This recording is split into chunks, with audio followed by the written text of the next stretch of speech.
அன்பு பிள்ளையே, உனக்காக நல்ல குறி நாங்கள் சொல்ல வந்திருக்கின்றோம். தவற விட்டு பின் வருத்தப்படாதே. உனக்குள் எழும் அந்த பயம் உன்னை நிறுத்த நினைக்கும். ஆனால் நீ நிற்க மாட்டாய்.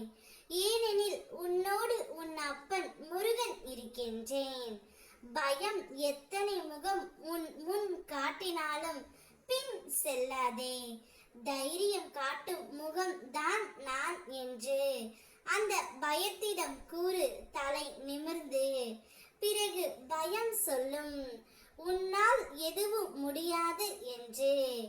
என் அன்பு பிள்ளையே, நீ கூற முடியாது என்ற வார்த்தையை என் அப்பன் அருளால் முடியும் என்று. உன்னை காப்பாற்ற நான் இருப்பேன்.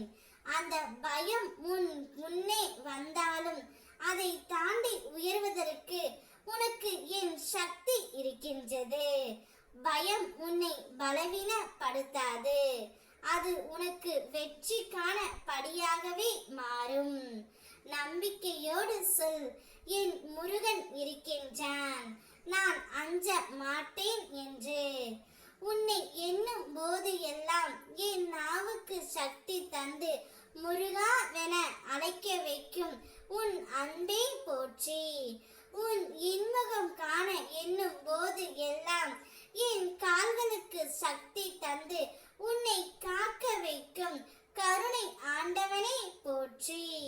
உன் முகம் பார்க்கும் போது எல்லாம் உயிரை உருக வைத்து கண்களில் ஆனந்த நீரோட்டத்தை அருளும் ஆனந்த மயமே போற்றி. என்னுடைய மந்திரத்தை நீ கூறி வந்தால் உனக்கு நினைத்த அத்தனை பிரச்சனைகளையும் நான் முடித்து கொடுப்பேன் பிள்ளையே. நேற்று உன்னுடைய மனதில் உள்ள ஒரு முக்கியமான குழப்பத்தை நீ வெளிப்படுத்தினாய் என்னிடம். சில கர்ம வினைகள் தீர்வுக்கு முன் தடைகளை உருவாக்கும். அதனால் மனதில் பயம் உண்டாகும்.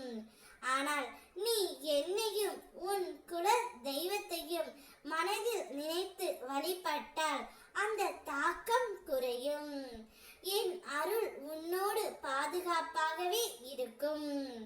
இன்று வாழ்க்கை எவ்வாறு இருந்தாலும் பயப்படாதே பிள்ளையே. எங்கு இருந்தாலும் நீ மனதில் என்னை நினைத்து வழிபடு. மனதில் உள்ள சங்கடங்கள் மற்றும் குழப்பங்கள் மெதுவாக நீங்கும். உன் குடும்பத்திலே பேசும் பொழுது சில சமயங்களில் தவறாக புரிந்து கொள்ளப்படுவதற்கு வாய்ப்பு உள்ளது. பேசும்போது கவனம் வைப்பது அவசியம் பிள்ளையே. உனக்கான நல்ல குறியை நான் சொல்லிவிட்டேன். இனி உன்னுடைய வாழ்க்கை சீரும் சிறப்பாக இருக்க போகின்றது.